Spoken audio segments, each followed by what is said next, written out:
Entonces comenzamos, ¿no? Y buenas tardes, bienvenidos. Justo a esta actividad de mujeres gobernantes en el antiguo Perú, ¿no? En los Andes. Y para eso tenemos a un gran invitado desde Perú hoy, en Semana Santa, a Rafael Aita, más conocido en Perú y en el mundo social como Capitán Perú, ¿verdad? Así es, gracias, muchas gracias, encantado de acompañarlos el día de hoy. Y antes que todo, bueno, si algunas personas, el proceso va a ser así, que Rafael nos va a hacer una pequeña introducción y nos va a contar mucho sobre este tema y ustedes van a tener la posibilidad de quizás siempre hacer preguntas si una u otra cosa del pasaje que él nos está contando no está muy claro. Pueden utilizar el chat o alzar la mano, ¿no? Y para si hay preguntas. ¿Está claro cómo vamos a, él ahora va a hablar? Vamos a hablar primero la introducción. ¿Cuánto tiempo será? ¿10 minutos más o menos? Aproximadamente, sí. Sí, más o menos, y de ahí tenemos una pequeña una reflexión y de ahí seguimos en el tema principal. Entonces, Rafael, te cedo la palabra. Gracias. Aquí, pero creo que se va a grabar, ¿no? Ah, sí, ya se está grabando, Sí, ya está perdón. grabando. Voy a compartirles entonces la presentación para entrar ya al tema de mujeres gobernantes en el antiguo Perú. En el Perú prehispánico, ¿no? El Perú antes de la llegada de los españoles. Conversando con Fernando, dado la amplitud de este tema, hemos decidido dividirlo también en dos clases, en donde en esta primera clase voy a contar acerca de los ejemplos de las mujeres que gobernaron antes de los incas, ¿no? En el periodo pre-inca.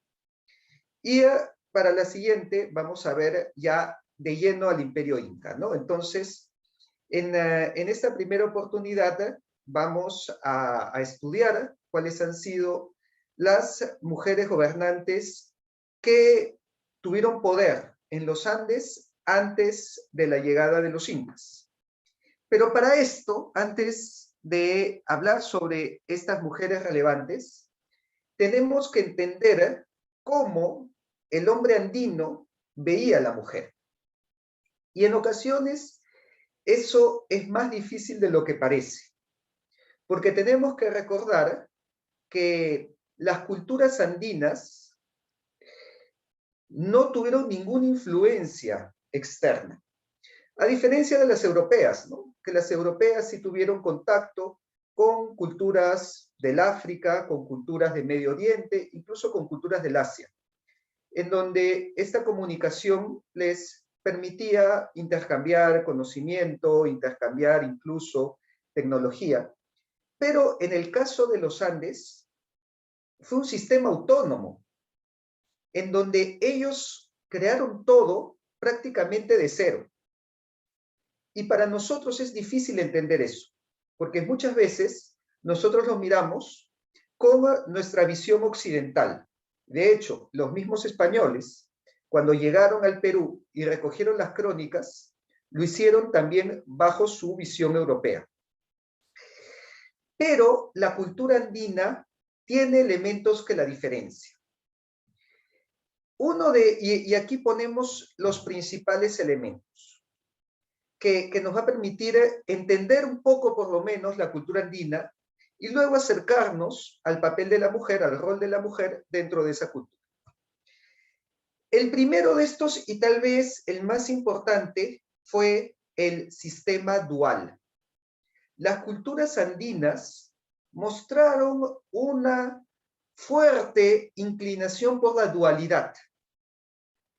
Hemos encontrado, esto lo vemos en la arqueología, en el ajuar, en las joyas, en las cerámicas, en los tejidos que nos dejan. Que la gran mayoría de ellos son como un espejo, muestran dos mitades que se reflejan a sí mismas. Se han encontrado collares en donde una mitad es de oro y la otra mitad es de plata. Dentro de su culto, ellos tenían siempre una dualidad, el sol y la luna, la luz y la oscuridad, el hombre y la mujer. Y esto se traducía en una reciprocidad. Todas las culturas andinas se basaron en la reciprocidad. De hecho, uno de los primeros, de las primeras imágenes, de las primeras iconografías que encontramos en los Andes, es un templo donde aparece una figura de dos brazos que se cruzan. Se le llama el templo de las manos cruzadas, porque aparece la figura así. Y esto se entiende como un símbolo de la reciprocidad, ¿no? Yo te ayudo, tú me ayudas. Yo te doy la mano, tú me das la mano, y los dos nos apoyamos. Y es por eso que las culturas andinas no tuvieron moneda. Esto también es importante rescatarlo. No tuvieron una moneda, porque toda su economía se basaba en la reciprocidad. Yo te ayudo, luego tú me ayudas. Cuando era época de cultivo, toda la comunidad llegaba a cultivar tu tierra. Terminaba y luego tú pasabas a cultivar con toda la comunidad la tierra de tu vecino. Y así cada uno se iban apoyando entre todos. Era un sistema basado en la reciprocidad. Esta reciprocidad no siempre era dual. O bueno, tenía este aspecto de dualidad, pero no solamente de dos. Muchas veces era una dualidad de cuatro. Esto se ha visto en muchos mitos. Por ejemplo, el mito de los hermanos Ayar, ¿no? Que eran 4 hermanos con sus 4 esposas, que las esposas también eran hermanas, ¿no? Entonces aquí se ve esta cuatripartición. Y entre las esposas que eran hermanas, se presenta a 2 mujeres, en donde una era lo que la historiadora María Rodborowski llama la mujer femenina, y la otra era la mujer masculina, que eran Mama Ogllo y Mama Huaco. Esto vamos a hablar de Mama Ogllo y de Mama Huaco en la siguiente clase, porque estos ya son incas. Pero quiero rescatar este concepto de mujer femenina, mujer masculina, ¿no? Mujer femenina era la mujer que se encargaba del tejido, del bordado, de las tareas del hogar, de criar a los hijos. Y la mujer masculina era la mujer que se dedicaba a la guerra, era guerrera, manejaba armas, tenía tropas a su cargo, ¿no? Entonces, existía una relación de poder entre las mismas mujeres. La dualidad no se restringía a una dualidad hombre-mujer. También existían dualidades entre mujeres, y por eso había esta cuatripartición, ¿no? Entonces, esto también es importante entender para comprender que en el antiguo Perú podían existir mujeres que cumplían el papel de esposa, el papel de criar a los hijos, el papel de hacer tejidos, bordados y tareas de casa. Y existía al mismo tiempo la mujer gobernante, guerrera, que tenía poder. Es como si fuera una dualidad matriarcado-patriarcado que conviven. O ¿cómo llamarlo? Patrimatriarcado, ¿no? Porque podía ser un patriarcado, pero al mismo tiempo también un matriarcado que se iban sucediendo. Eso es una cuatripartición. Entonces, dentro de esta sociedad que se basaba en la dualidad y en la reciprocidad, recordemos que no existía moneda y por lo tanto la principal preocupación era la agricultura, más que el dinero. Y de hecho, la minería y el trabajo en metales solamente se daba con un fin ritual, para el culto, para los templos, para colocarlo en las tumbas, pero ni el oro ni la plata tenían un valor monetario. Y esto se explica también después ¿Por qué fue tan fácil que le dieran el oro a los españoles? Porque para ellos solamente tenía un valor ritual, pero no era fuente de una economía. La fuente de la economía era la agricultura. Y esto tal vez sea así por las mismas características de un terreno accidentado de la geografía peruana, porque saben que la geografía peruana es atravesada por la cordillera de los Andes, que genera muchas diferencias de altitud, ¿no? Se tienen grandes montañas, profundas quebradas, y que reduce los terrenos de cultivo. Y al mismo tiempo, también conocen que cada cierto tiempo hay fenómenos del Niño, que el fenómeno del Niño es esta corriente caliente que llega desde el sur y que cuando llega a Perú trae lluvias o sequías y, bueno, inunda terrenos de cultivo y suele ir acompañado de desastres climatológicos, inundaciones, desbordes de ríos, y cuando se subsiste con la agricultura, trae hambrunas también. Entonces, ellos estaban enfocados principalmente en la agricultura. Es por eso que nunca llegaron a la Edad de Hierro. Ninguna cultura andina manejó el hierro. Pero si comparas su tecnología para construir canales de cultivo, es mucho más avanzada que su tecnología militar, que estaba en la Edad de Piedra. Pero en cuestión de canales de cultivo, alcanzaron un gran desarrollo tecnológico que incluso podía superar al de Europa. Porque esta era su principal preocupación, el asegurar alimento y agua para subsistir. Entonces, mucho de su culto se enfoca en la fertilidad, en la comida y en la vida y en el agua. Había un gran culto al agua también. Y esto era muy asociado con la mujer, porque la mujer es la que da luz. Entonces también era parte de esta cosmovisión, ¿no? La mujer como elemento primordial de la fertilidad y la fertilidad necesaria para la vida. Y es por eso que existía una paridad en el gobierno, esto también ya lo he hablado antes, en donde podían gobernar hombres y mujeres por igual. Con respecto a la sociedad, ya entrando en el tema familiar, no tenían las mismas reglas sociales y morales que estamos acostumbrados en la cultura occidental. Y de repente, bajo nuestra perspectiva occidental, podrían ser más liberales. Pero no era así, porque este libertinaje, entre comillas, estaba regulado, o sea, no era totalmente libre, sino tenía que seguir ciertas reglas. Una de las, un ejemplo de este tipo de acciones que escandalizó a los españoles cuando llegaron al Perú fue lo que se llama el Servinacuy, ¿no? Porque el Servinacuy era un tiempo de convivencia previo al matrimonio. Y claro, el día de hoy eso lo podemos ver como algo libertino para la época, ¿no? O sea, convivían juntos antes de casarse, pero no era libertino, sino que era parte de la institución del matrimonio. O sea, estaba regulado por la sociedad, en donde una pareja, antes de casarse, tenía que tener un tiempo para convivir juntos. Sin casarse, ¿eh? Solamente como un tiempo de prueba para ver cómo convivían. Y eso se le llamaba el Servinacuy.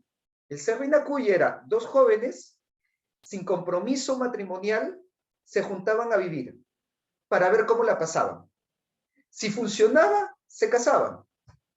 Si no funcionaba, cada uno regresaba a su casa y buscaba otra pareja.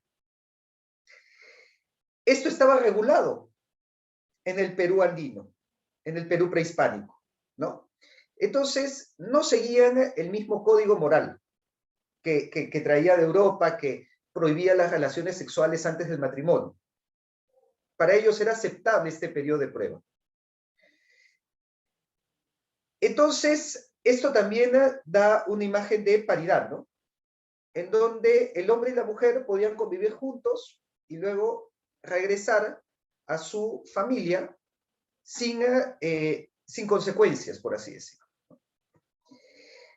Entonces, es una forma diferente de entender la familia. Y de hecho, tenían una estructura familiar distinta. Y una estructura familiar que estaba dada por la mujer también. Pero acá sí hay que diferenciar al pueblo de la nobleza. Porque el pueblo, o sea, el runa, que era el hombre común, estaba obligado a la monogamia. O sea, después del Servinacuy, después del periodo de prueba, si se casaba, ahí sí, una esposa de por vida, y si tenía otra esposa, pena de muerte, lapidación. El adulterio estaba severamente penado, ¿no? Tú antes del matrimonio sí podías probar, pero después del matrimonio, ahí sí ya no, ahí ya te casaste, si sacabas los pies fuera de tu casa, era pena de muerte. Así que el hombre y la mujer unidos en matrimonio de por vida, porque consideraban al matrimonio como la base de la sociedad. Entonces ya ven que no era tan libertino como le pareció a los españoles cuando llegaron, ¿no? Sí se valoraba la fidelidad, ¿no? Y la monogamia. Pero no era así para la... No. Ana pregunta, ¿no? ¿Cuánto tiempo demoraba el Servinacuy? Entre 3 y 6 meses, más o menos. Era un periodo entre 3 y 6 meses. No era mucho tampoco, pero es lo suficiente como para ver si puedes convivir con la persona, si puedes vivir una vida en común, ¿no? Sin problemas. Entonces, en la nobleza, el noble sí podía tener varias mujeres. Y de hecho, el Inca tenía varias esposas, ¿no? Entonces, la poligamia sí se practicaba en la nobleza. Las personas de pueblo no, pero en la nobleza sí, ¿no? Entonces, antes de continuar, quisiera saber si hay alguna pregunta.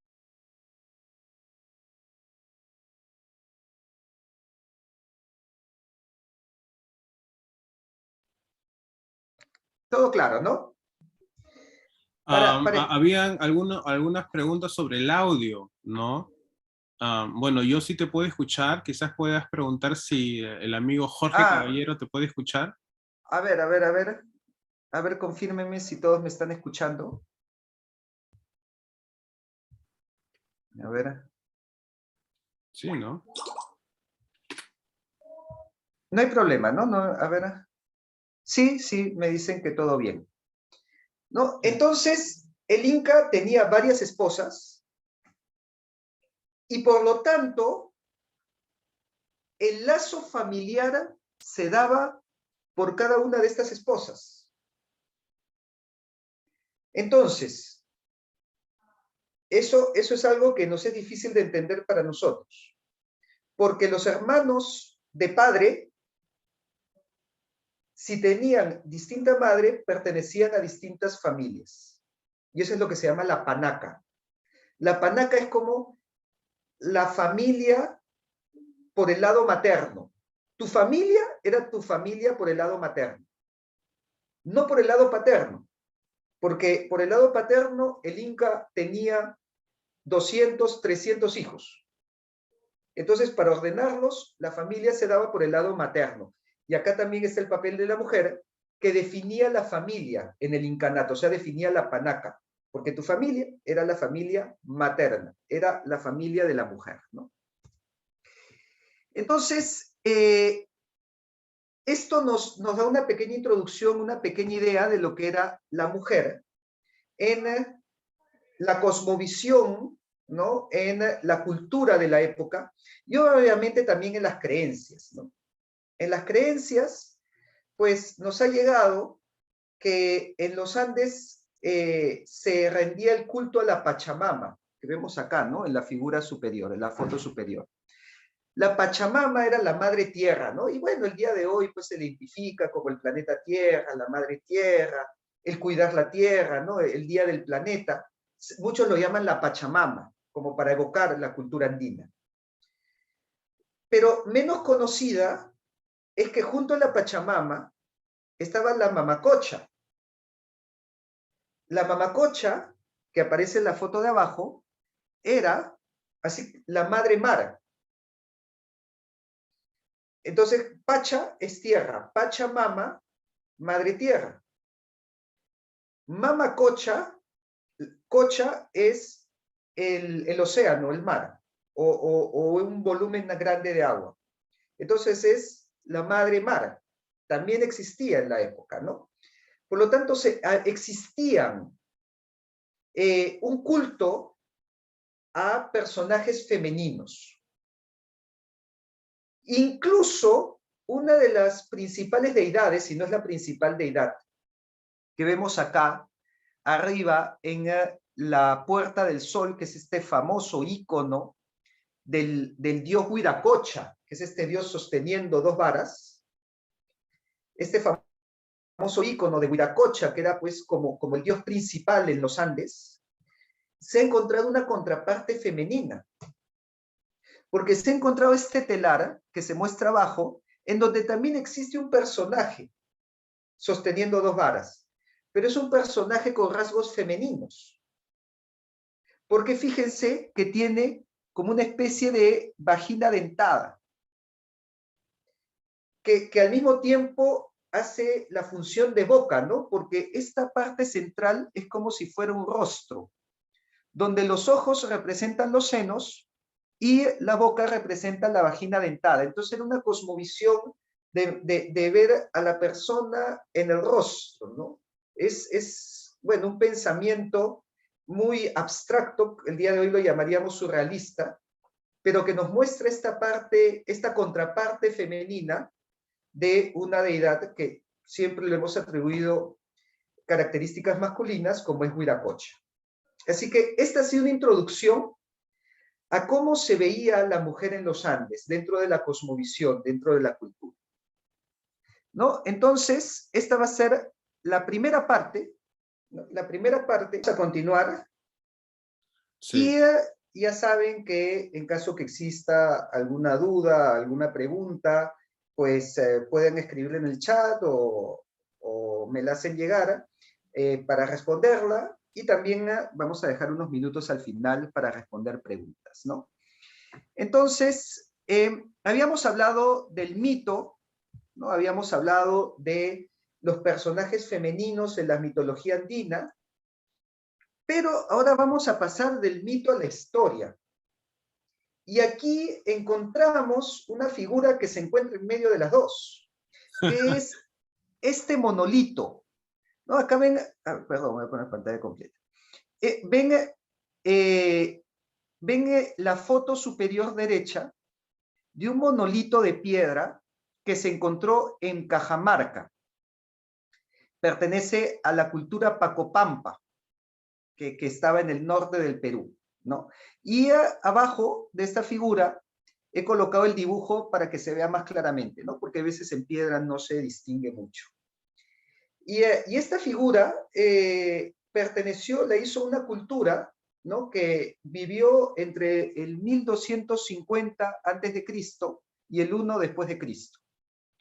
Y es una imagen, ¿no? Como de una especie de diosa, ¿no? Que tiene unas alas junto a los pies, fíjense, ¿no? Junto a los pies tiene como las alas de un insecto, y además muestra un elemento que se ha visto en muchas culturas, que es la de la vagina dentada, ¿no? La vagina dentada representa una mujer procreadora, pero al mismo tiempo temida, ¿no? Una mujer, pues, que te puede desgarrar, ¿no? Una mujer de mucha ferocidad, pero procreadora, fértil, ¿no? Esa es la imagen de la vagina dentada, que se ha representado en este monolito, que lo podríamos ver como algo mitológico, ¿no? Sin embargo, en el mismo lugar se encontró una tumba, en el mismo lugar donde encontraron el monolito. Se encontró una tumba de una mujer, y la mujer tenía las mismas joyas, o sea, tenía joyas que asemejaban la figura de la piedra, ¿no?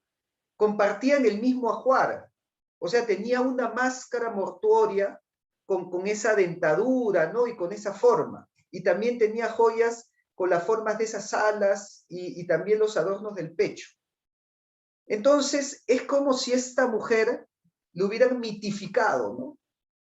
Y lo hubieran enterrado con rasgos de felinos, aves y serpientes que muestra la figura. Y además, en el pecho, acá pueden ver, a ver, creo que acá puedo utilizar la, ¿no? Justo aquí, en el centro, ¿no? O acá también lo pueden ver, hay como un caracol, ¿no? Hay una espiral. Hay una espiral que es como una caracol que se asocia siempre con el agua, se asocia con el mar.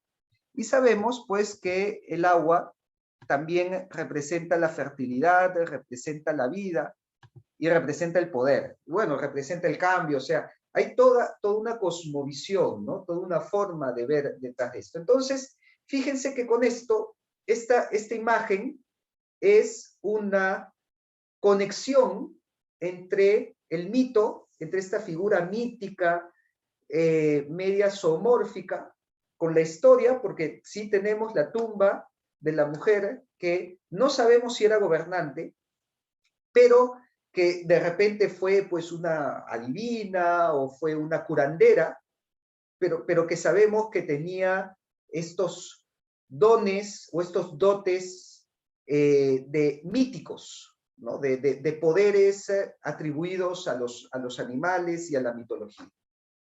Entonces, ahora sí, comenzamos a entrar a la historia, ¿no? ¿Cuáles fueron estas mujeres que hemos descubierto principalmente gracias a la arqueología, porque sabemos que las crónicas nos hablan principalmente de los incas, nos hablan muy poco de las culturas pre-incas, entonces aquí tenemos que basarnos en la arqueología. Y para entrar en la historia, vamos a comenzar con el foco de la civilización, la cultura caral. El inicio, el amanecer de la civilización en América, porque fue la primera civilización del continente americano, fue la cultura caral, que se ubica en el Valle de Supe, en Lima. Aquí les he colocado un mapa. Los que conocen el mapa del Perú van a ubicar Lima, la capital, y muy cerca de Lima se encuentra el Valle de Supe, donde comenzó la civilización en el continente americano en el año 3000 a.C. La cultura caral vivió entre el 3000 y el 1800 a.C. O sea, fueron contemporáneos a Sumeria, Egipto, India y China, que son los otros focos donde surge la civilización en el planeta. De hecho, solamente fueron superados por Sumeria y por Egipto.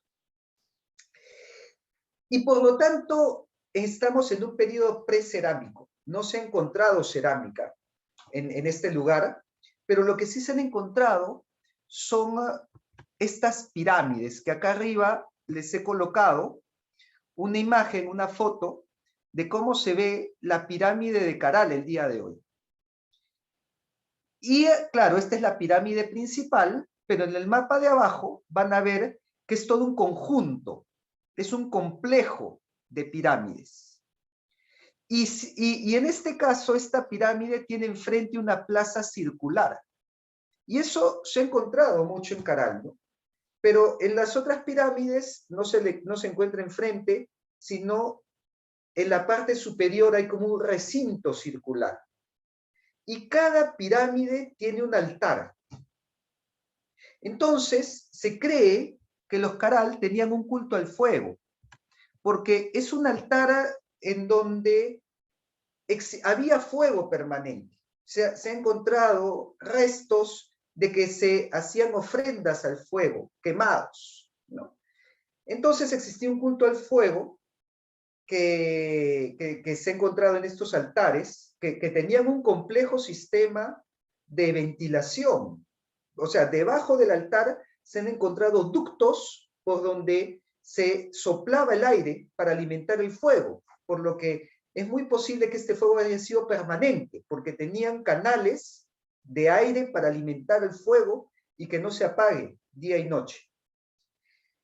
Y además, junto a esto, otra cosa que se ha encontrado son instrumentos como pequeñas flautas, cavadas en hueso, ¿no? Entonces, seguramente pues también tenían unas prácticas relacionadas a la música, ¿no? Y al fuego. Es lo que nosotros sabemos de los Caral.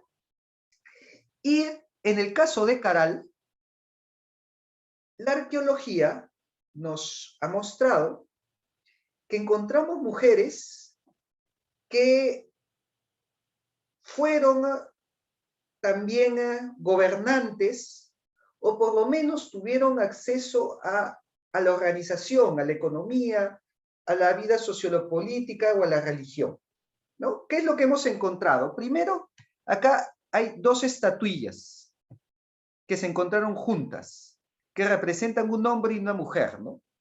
Estas fueron recuperadas en la zona de Miraya. Y por la vestimenta fueron individuos importantes. Pero más importante era la mujer. Miren que la mujer tiene una vestimenta más rica que la del hombre, ¿no? La mujer tiene dos collares y un vestido que se ve que indicaba poder, mientras que el hombre tiene orejeras, tiene un collar, pero además el hombre se ve que lo observa con temor, ¿no? Entonces, esta imagen que de repente podría ser presente el día de hoy, ¿cuántos esposos en algún momento han mirado así a su esposa cuando se molesta? Fíjense que la se remonta hasta los orígenes de la civilización. La primera civilización en América ya tenía un esposo que le tenía miedo a su esposa, ¿no? Un hombre que le tenía miedo a una mujer. Entonces, aquí ya podemos ver esta relación de paridad, ¿no? Donde el hombre y la mujer eran iguales, o incluso en ocasiones la mujer podía ser más importante que el hombre, o podía tener más poder que el hombre, o por lo menos el hombre le mostraba temor y respeto a la mujer. Y otro descubrimiento arqueológico, que es el que aparece aquí arriba, es el que se llama la Dama de los Cuatro Tupus. Un tupu es como un prendedor, que es el que vemos que tiene aquí en la ropa, ¿no? Esta especie de alfileres, esto se le llama tupu. Entonces ven que tiene cuatro, ¿no? Y se le llama así porque se le encontró con estos cuatro prendedores, alfileres, que unen la ropa. Fue encontrada en la zona de Áspero, que es una de las ciudades de Caral. Tenía entre 40 y 50 años, y las prendas que llevaba también eran prendas de estatus. Muy probablemente ella haya sido una gobernante. De hecho, se le ha hecho una reconstrucción de acuerdo a su ropaje, como se hubiera visto en la época, y comparándola con otras momias u otros entierros que se han encontrado en la zona, pertenecientes al pueblo, ella mostraba una vestimenta o mostraba pues una riqueza superior, por lo que es probable que haya tenido poder. Así que Caral fue una sociedad donde las mujeres ocuparon cargos administrativos, religiosos o económicos, ¿no? Recordemos que esta ciudad de Caral es estudiada por la arqueóloga Ruth Shady, en donde ha hecho todo un estudio sobre el papel de la mujer, ¿no? Ella siendo también mujer, se ha preocupado por mostrar cuál era el poder de la mujer en la sociedad de Caral. Así que ella ha hecho gran cantidad de entrevistas que pueden encontrar en YouTube y que les recomiendo que las vean si desean profundizar en este tema, en donde ella habla cómo los yacimientos arqueológicos indican que hombres y mujeres compartieron el poder por igual y que la mujer tuvo un papel principal, protagónico en la sociedad de Caral, ¿no? Entonces, esto es con respecto a nuestra primera mujer gobernante, ¿no? La dama de los 4 tupus de Caral. Y de hecho, si desean visitar Caral, también vienen a Lima, pues les recomiendo, ¿no? Esta. Sí, Inga, a ver, lo voy a colocar en el chat. Ruth Shadi, ¿no? Mujer en Caral. ¿No? Si colocas el nombre de la arqueóloga Ruth Shadi, ella brinda material, entrevistas donde habla del papel de la mujer en Caral. Así que pueden buscar esta información o pueden venir a Caral también, porque es una experiencia impresionante. Imagínense ver una pirámide que tiene casi 5.000 años de antigüedad. Es la primera pirámide construida en América, así que es una experiencia que recomiendo bastante. Me pregunta Karuna, ¿no? ¿Se sabe si las mujeres masculinas también tenían el papel doméstico? Entiendo que no. Pero ojo, sí tenían papel, o sea, de madre, porque estas mujeres tenían hijos, ¿no? Pero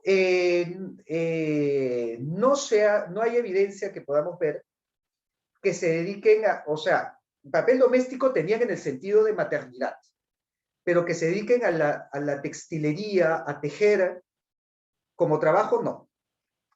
Estaba diferenciado en ese sentido, ¿no? Ya vamos a ver, por ejemplo, más adelante, una mujer que sí se dedicaba puramente a la textilería, a tejer. Pero era importante, ¿eh? Pero se dedicaba a tejer. No tomemos otra vez, salgámonos de esa visión occidental, ¿no? En donde la textilería es visto como una actividad que no es tan importante para la sociedad, ¿no? Cuando no tengo nada que hacer, me dedico a tejer, ¿no? No, eso no era así en la época. De hecho, los textiles los hacían nobles, ¿no? Y era una actividad muy importante, era prácticamente como hacer una riqueza, ¿no? Era como la orfebrería, y de hecho los telares eran incluso más importantes que el oro. Así que tenemos que entenderlo desde esa visión. Bueno, acá tenemos otra mujer que fue, pero antes de pasar, no sé si hay alguna pregunta adicional o algo que les gustaría aportar. Y me atrevería a decir que se entendía en un contexto más ritual. Mucho de la guerra era ritual, por ejemplo. Y eso explica por qué gran parte del ejército eran músicos. Porque la música era un elemento ritual de la guerra que les daba energía a los guerreros, ¿no? Entonces, tenían un aspecto muy ritualista de las actividades, ¿no? Muy bien. Vamos a pasar a otro personaje que era más, que ha sido más conocido, ¿no? que la dama de los 4 tupus, porque esta fue la primera evidencia arqueológica de una mujer gobernante en los Andes. La primera que se encontró. Y se encontró en la cultura mochica. La cultura mochica, que ocupa el valle del río Moche, en Lambayeque, y lo podemos ver aquí en el mapa, se ubica en el norte del Perú, entre los siglos II y VII de nuestra era. Fue también una cultura muy rica, ¿no? Hicieron una cerámica impresionante. Acá les he colocado un ejemplo de la cerámica mochica, ¿no? Ellos son famosos por hacer los huacos retratos. El huaco retrato se le llama así porque representaban el rostro de las personas con una gran fidelidad, ¿no? Incluso mostraban las emociones el lenguaje no verbal de la persona en el momento, ¿no? Es un arte muy fino, los huacos retratos. Y también en sus templos pintaron murales muy coloridos, como el que vemos aquí abajo, que este es el mural de la Huaca de la Luna, y pintaban también historias, rituales, como lo vemos en la foto de la izquierda. Entonces sabemos mucho de su mitología viendo las imágenes, ¿no?, de estos murales. Estos fueron los mochica. Y de hecho, los mochica hemos encontrado muchísimo en el norte del Perú. Muchísimos de su cerámica, de su orfebrería también. Sus joyas eran exquisitas. Y estas joyas las hemos encontrado principalmente en una tumba que se llama la tumba del Señor de Zipán. La tumba del Señor de Zipán es una tumba que se encontró intacta. Es una de las pocas tumbas que no fue sometida a saqueo. Y por lo tanto fue un descubrimiento arqueológico que solamente ha sido superado por el de la tumba de Tutankamón, porque se encontraron 600 piezas de oro en la tumba del Señor de Zipán. O sea, se ha construido todo un museo solamente con todo el oro y las cerámicas que se han encontrado y los cuerpos que se han encontrado, porque se encontró al Señor de Zipán y se encontró pues a su esposa, a sus hijos, a su sacerdote, a su guardia personal y a su perro, porque se mandó a enterrar el Señor de Zipán con su perro. O sea, se murió él y los enterraron a toda la familia con él. Y al perro también lo enterraron junto a él, ¿no? Entonces, se ha hecho un museo y en el museo también pueden encontrar ahí al perro a los pies del Señor de Zipán. Así que tenemos mucha información sobre los mochica. Museos, este museo de las tumbas reales de Zipán es precioso, está entre los mejores museos del mundo, llenecito de oro para ver. Les recomiendo bastante también que lo busquen y lo visiten. Y otra tumba que se ha encontrado es la tumba de la Dama de Cao. La Dama de Cao se encontró su tumba en lo que se llama el Brujo, ¿no? En una huaca que se llama Cao Viejo, por eso es la Dama de Cao. Pero también era mochica, simplemente en otra zona distinta a la de Zipán. Y este fue el primer hallazgo arqueológico de una mujer gobernante en el antiguo Perú. En 2006 se encontró la tumba de la Dama de Cao y se encontró evidencia de que era gobernante. Gobernó aproximadamente en el año 400 después de Cristo. Y fíjense qué interesante, ¿eh? Acá en la foto he colocado parte de las joyas y del ajuar con el que se encontró, y fíjense que tenía como una especie de túnica hecha solamente de láminas de oro. O sea, literalmente la Dama de Cao estaba vestida en oro, ¿no? Su tocado en la cabeza también de oro, la nariguera de oro, orejeras de oro, collar de oro y túnica de oro. Acá al costado de esta foto hay una infografía de los estratos, cómo se encontró la tumba, ¿no?, de la Dama de Cao y los materiales que encontraron. Y fíjense que se encontró junto a dos varas. Dos varas que nos hace recordar otra vez esta figura de acá, ¿no? Huiracocha sosteniendo dos varas. Por lo que las varas era el símbolo de poder, y por eso sabemos pues que esta fue una mujer gobernante.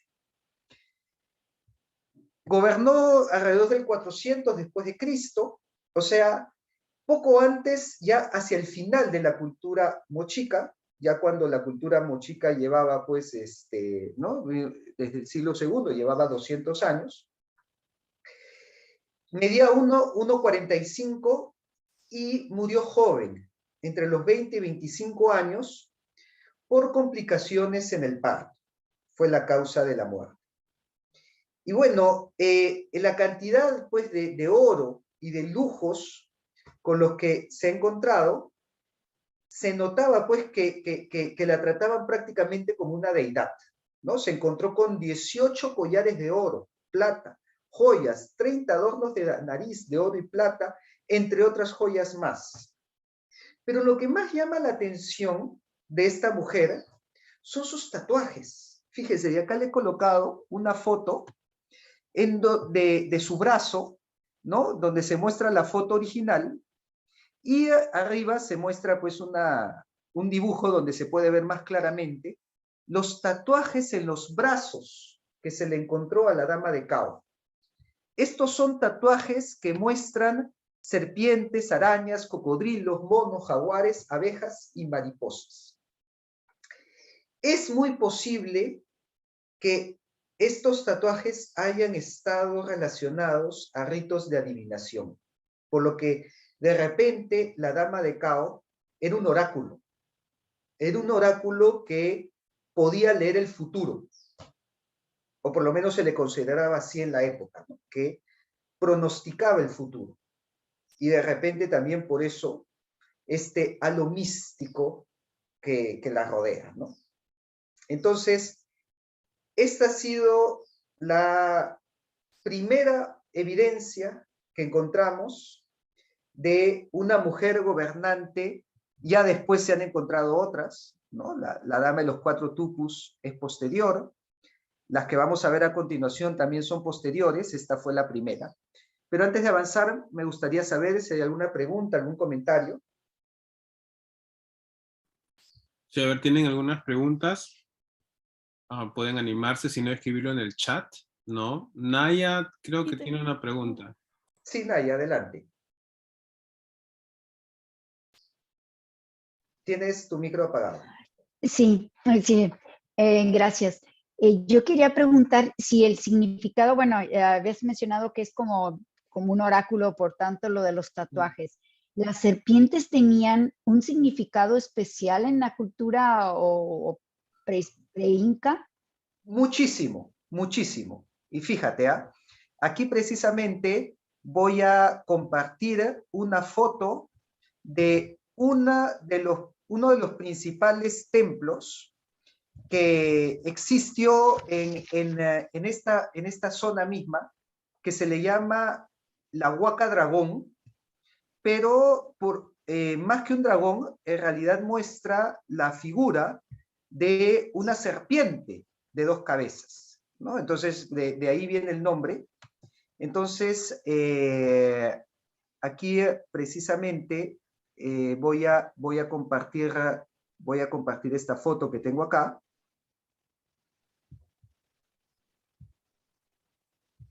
Aquí se puede ver, ¿no? Este es el mural de este templo, en donde aparece como una serpiente de 2 cabezas. Dicho sea de paso, pues si vemos toda la pared en su totalidad, es también un arte muy impresionante. Aquí voy a mostrar una foto en donde se ve de más de lejos para que podamos apreciar todo lo que significa, ¿no? Este templo, ¿no? Acá se ve que ha sido tallado incluso sucesivamente esta figura, ¿no? De la serpiente en las 2 cabezas.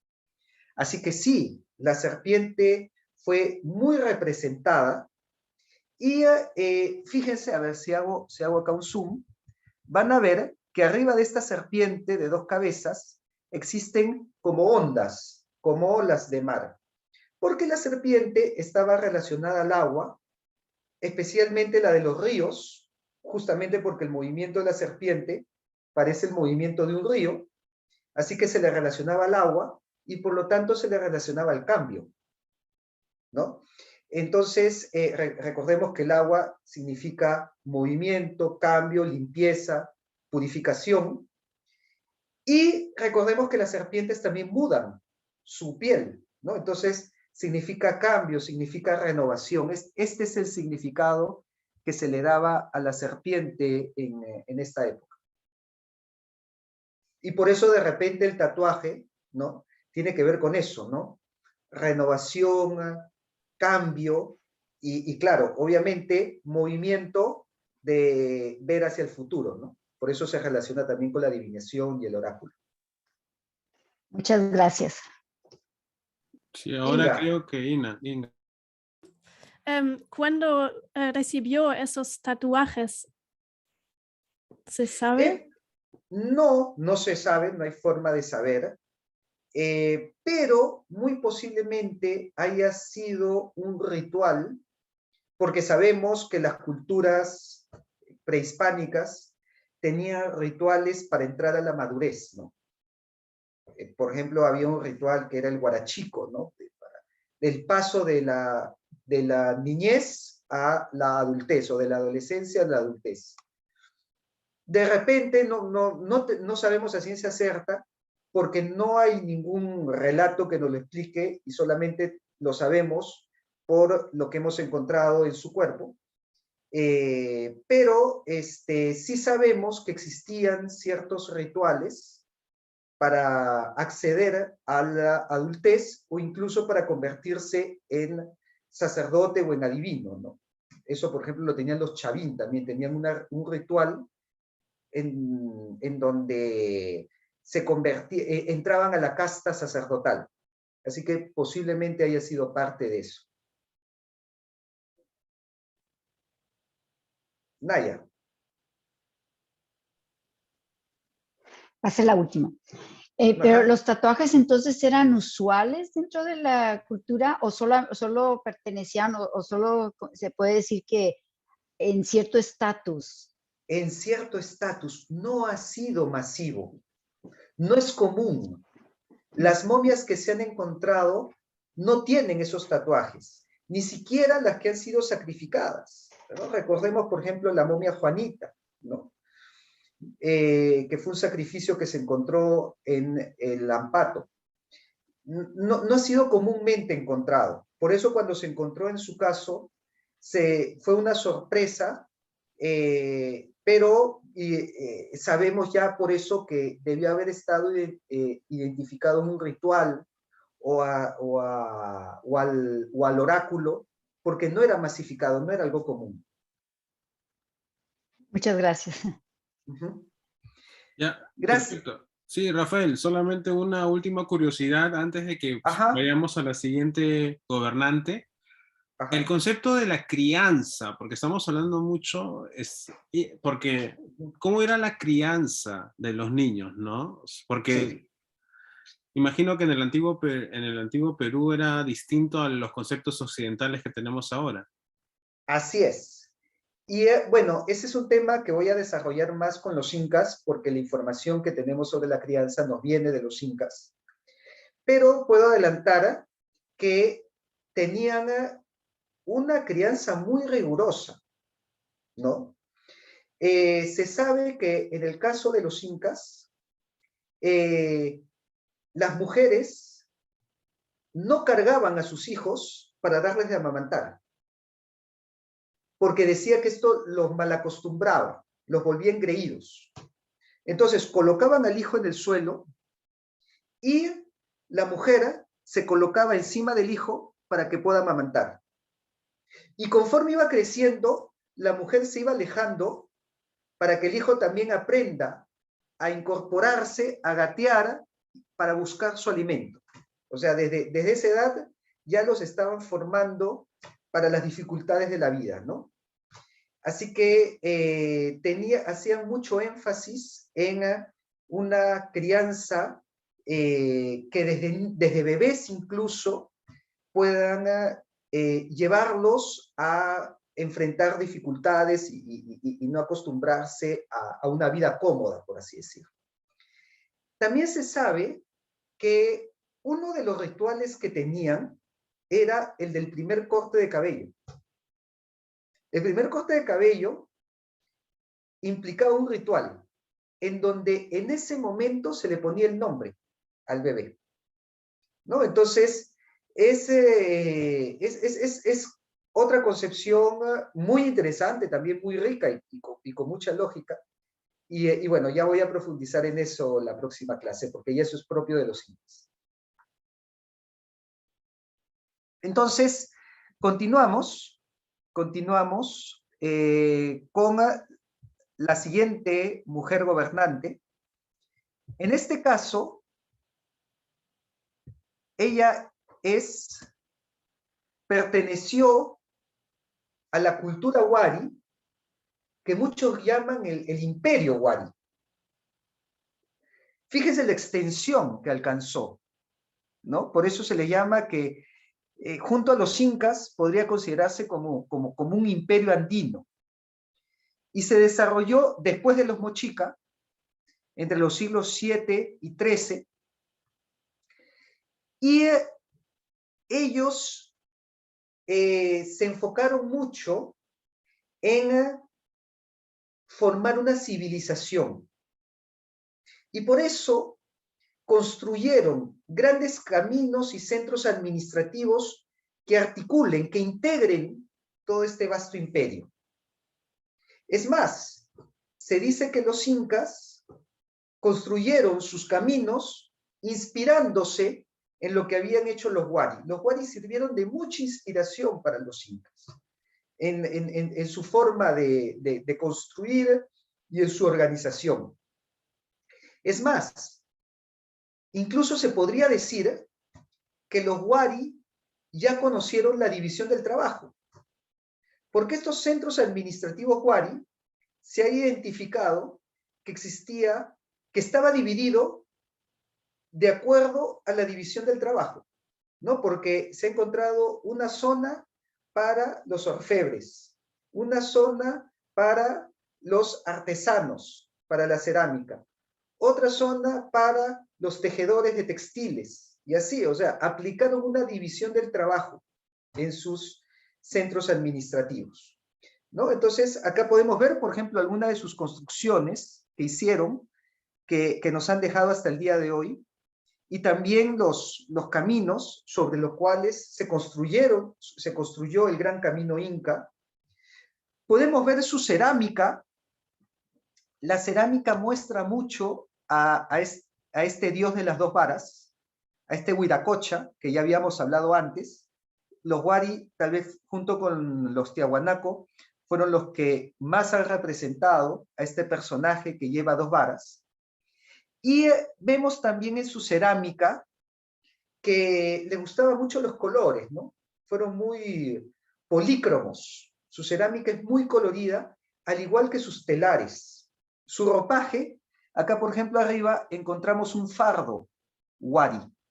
Y vemos un ejemplo de sus ropajes también muy coloridos, muy adornados.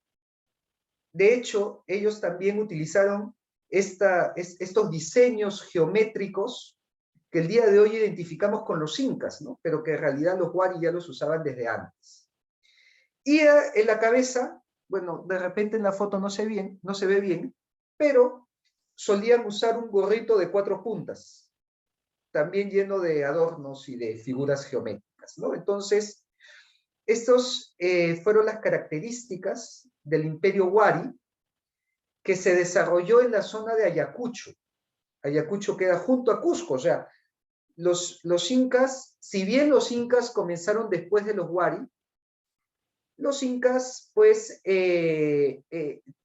tuvieron mucha cercanía, o sea, se desarrollaron en una zona que se encontraba al costado de lo que había sido la capital Wari, que fue en Ayacucho, y bueno, desde Ayacucho se expandió a toda la sierra y costa de lo que es el día de hoy Perú, ¿no? Y lo que hemos encontrado, pero en la zona de Lima, es esta mujer. Esta mujer que se le conoce como la reina de Huarmey. Huarmey es una zona que está 280 kilómetros al norte de Lima, en un lugar que se le llama el Castillo de Huarmey, que es un complejo arqueológico de los Wari. Y se han encontrado un montón de momias. 63 personajes de alto linaje. Y de los 63, 58 fueron mujeres nobles, ¿no? O sea, tuvieron pues un matriarcado poderoso. Y se encontró esta momia, esta tumba que vemos en la foto inferior. De esta manera, ¿no? Sentada pues en forma fetal. Recordemos que las culturas andinas enterraban a sus muertos de forma fetal, ¿no? Porque hacían una relación también con el nacimiento, con el bebé que nace de esa forma, porque es como un nacimiento hacia una nueva vida, ¿no? Envuelta en un fardo, y su cara estaba cubierta de rojo, ¿no? Podemos ver que el rostro estaba teñido de rojo, que de repente también era una cuestión ritual, de eso no sabemos mucho el significado.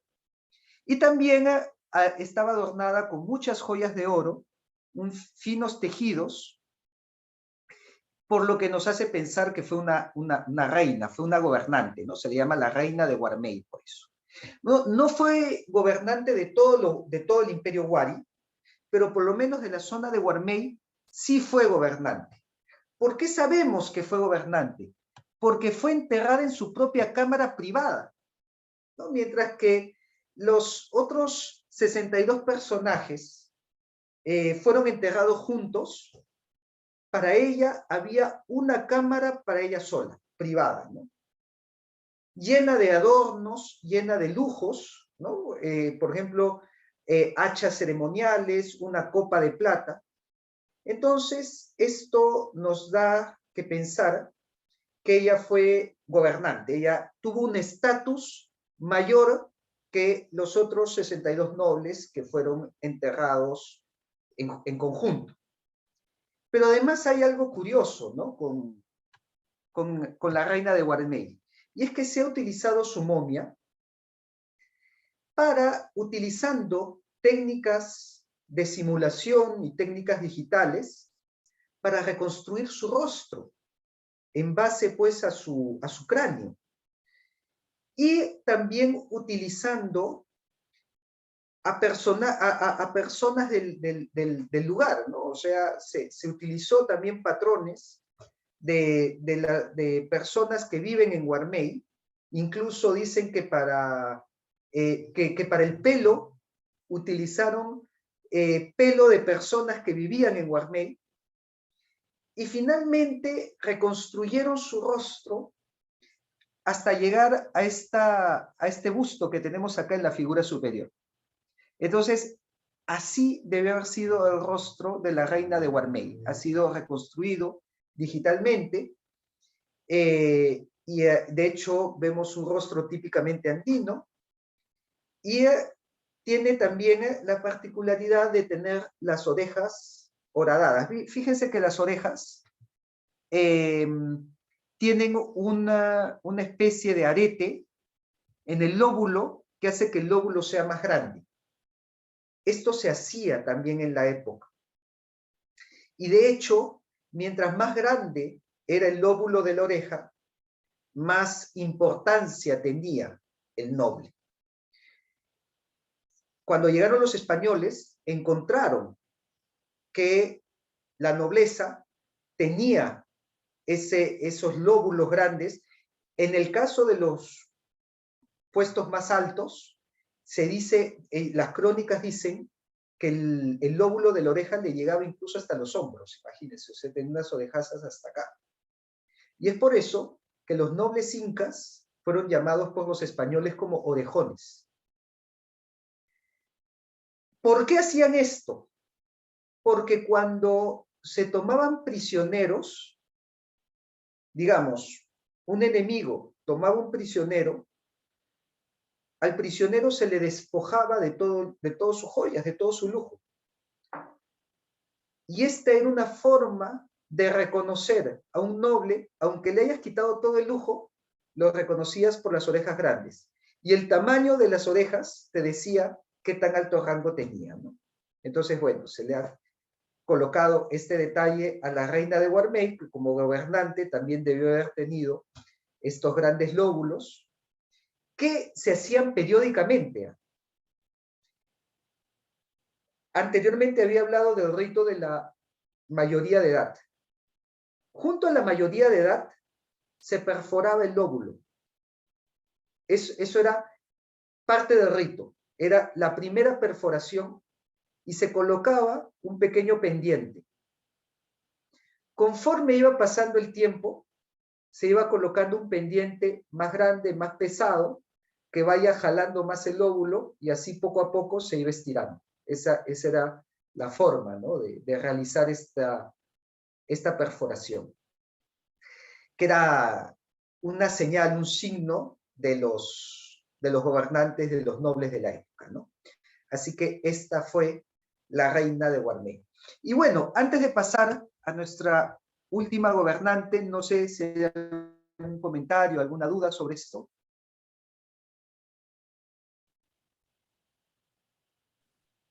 Había una razón, Rafael, de por qué se pintaba de color rojo el rostro, justo ese color. No sabemos, pero sí hemos encontrado que la pintura roja ha sido utilizado en templos importantes. Por ejemplo, el oráculo de Pachacamac tenía los muros pintados de rojo, ¿no?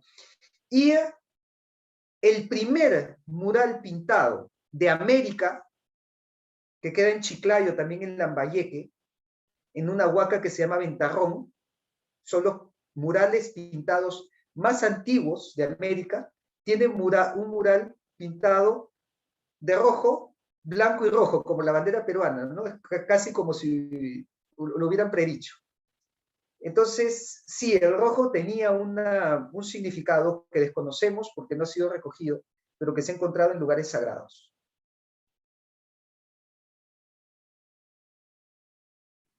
Así que también el hecho de que la bandera peruana tenga el rojo, pues es algo muy preciso.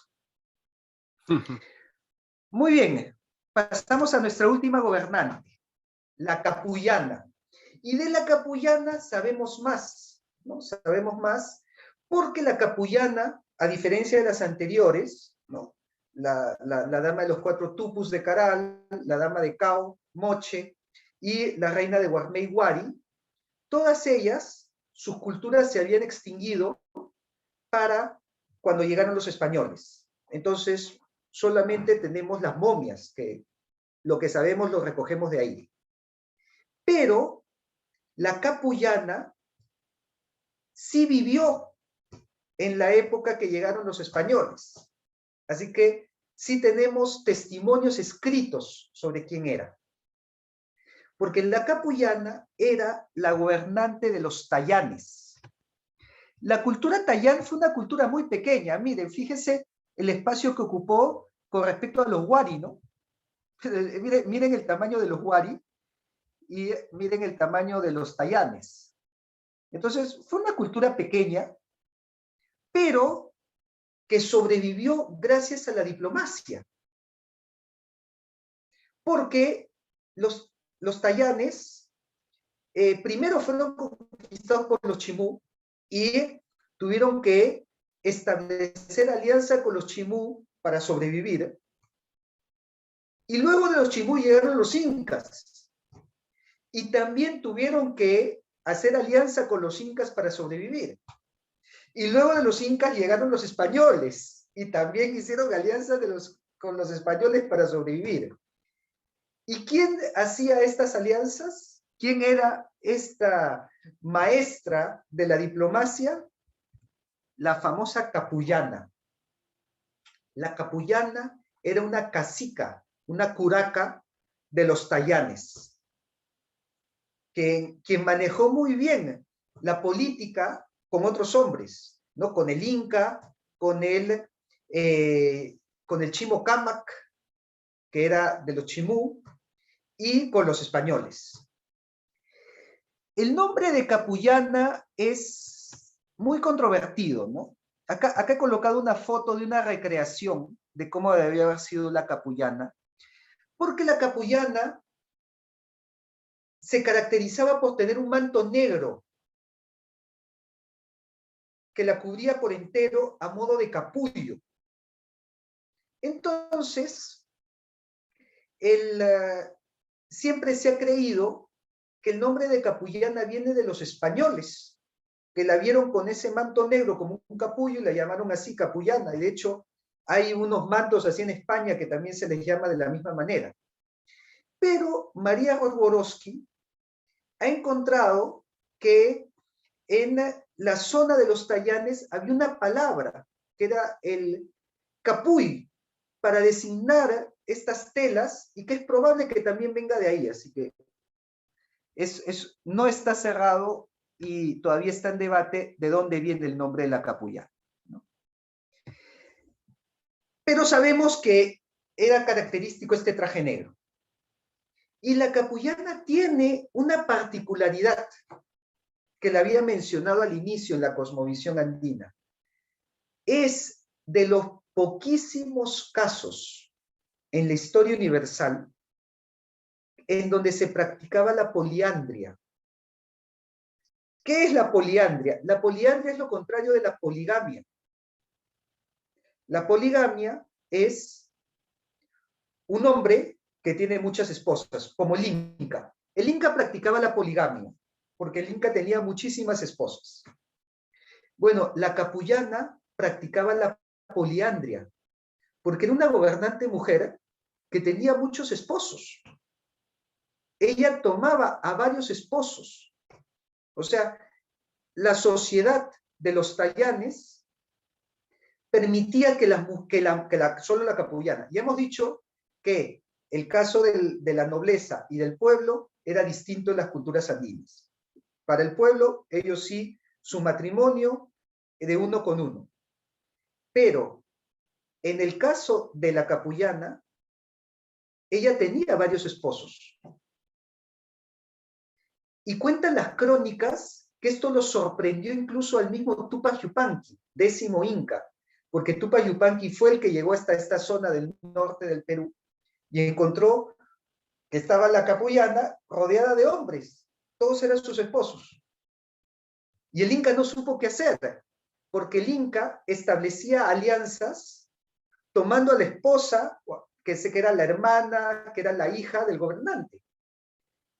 Pero en este caso no podía, porque era una mujer que tenía varios esposos. Entonces, ¿cómo podía tomarla ella como esposa? No, porque ella ya tenía muchos esposos. Tuvo que hacer alianza de otra manera, porque el método tradicional del Inca para hacer una alianza era tomar como esposa a una hermana o a una hija del gobernante. Entonces ahí como que sellaba el lazo familiar. Y por eso el Inca tenía varias esposas. Cada pueblo que conquistaba era una esposa nueva. Pero no es por una cuestión de promiscuidad, es por una cuestión de política. Es como decir, ahora tú eres mi familia. Y por eso el Inca podía tener varias esposas, pero el pueblo no, porque ellos no estaban metidos en política. En el caso de la capullana, no pudo hacer esto. Tuvo que encontrar otras formas de alianza. Porque era la mujer con varios esposos, e incluso se dice, y esto también los escandalizó a los españoles, los sorprendió, porque si un esposo no le rendía a la capullana, no la satisfacía, ella lo podía despedir y tomar uno nuevo en su lugar. Y en el nuevo matrimonio, el esposo al que había rechazado tenía que asistir y colocarse en el último lugar, como vergüenza por no haber podido estar a la altura de la capullana y ver cómo era reemplazado por otro hombre mejor que él, mientras que él veía desde atrás. Ese era el ritual que existía. Entonces el hombre después tenía que esforzarse para hacer bien su trabajo, porque si no la capullana lo despedía, chao, y se buscaba otro.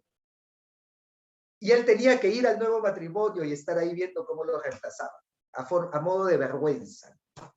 Entonces, por eso quería también hablarles de la cultura Tayán, porque la cultura Tayán, pues sí nos rompe esquemas, ¿no? Pocos casos en la historia universal se han visto de esta forma de organización social. Y una de ellas estuvo en el Perú, ¿no? Que fue, y que incluso hizo un manejo diplomático que les permitió a la capullana mantener su poder hasta la época de la República. Miren, la última capullana registrada en la historia fue en 1871. O sea, cuando el Perú ya tenía 50 años de república. Fíjense, la capullana sobrevivió durante todo el virreinato. Y por eso, las crónicas y los escritos nos mantienen un registro de capullanas, que en un inicio comienzan teniendo nombres andinos y ya hacia el final ya son nombres más españoles, ¿no? Y acá he colocado una lista de todas las capullanas que tuvieron poder durante la época colonial, durante la época del virreinato. Entonces, oigan, qué buena política, ¿no? O sea, sabía manejarse política, diplomáticamente. Obviamente, durante el virreinato ya no mantuvieron la poliandria, porque ya, pues, la ley española lo prohibía, pero sí mantuvieron su poder. Mantuvieron su poder, se mantuvieron como curacas, como caciques, hasta la República, hasta la época republicana, hasta el siglo XIX, imagínense. Así que fueron excelentes. Mira, la capullana sobrevivió a los chimú, sobrevivió a los incas y sobrevivió a los españoles. Y llegó hasta el siglo XIX, hasta la República. Poca cosa no es. Y de hecho, nos ha llegado una historia de un español que se enamoró de la capullana. Y se describe como una mujer bellísima. Bueno, los peruanos sabemos que las mujeres del norte del Perú son bellísimas, ¿no? Incluso tuvimos una Miss Mundo que nació en Trujillo. Y esto parece que viene desde la antigüedad. Porque cuentan las crónicas que cuando Francisco Pizarro desembarcó en costas peruanas, hubo un español que se llamó Pedro Halcón, que se enamoró de la capullana, porque cuando desembarcó Pizarro en las costas de Piura, y de Tumbes y Piura, lo recibe la capullana y los acoge ella como la curaca, como la gobernante del lugar. Y uno de los españoles se enamora de ella y no se quiere ir de regreso a Panamá, ¿no? Entonces le pide permiso a Pizarro para quedarse con la capullana. Y Pizarro le dice que no, que nadie se queda, que se regresan todos a Panamá. Y Pedro Halcón empezó a gritar y a insultar a sus compañeros que lo tenían que llevar a la fuerza, y él incluso sacó la espada y se comenzó a pelear con ellos a espadazo limpio para que no se lo lleven, para quedarse con la capullana. Y tuvo que venir alguien por atrás que le metió un palazo en la cabeza y lo noqueó, lo dejó sin sentido, y así, noqueado, se lo llevaron hasta la embarcación y lo regresaron a Panamá. Y desde ahí ya no volvemos a saber qué fue lo que sucedió con Pedro Halcón. Pero lo más probable es que haya buscado la manera de regresar por su cuenta a Perú para buscar a la capullana. Y claro, obviamente, como final bonito de la historia, queremos pensar que Pedro Halcón regresa a Piura para buscar a la capullana y quedarse con ella, ¿no? ¿Cómo fue la cultura tayana? Yo creo que hereda una tradición que viene desde antes de ellos.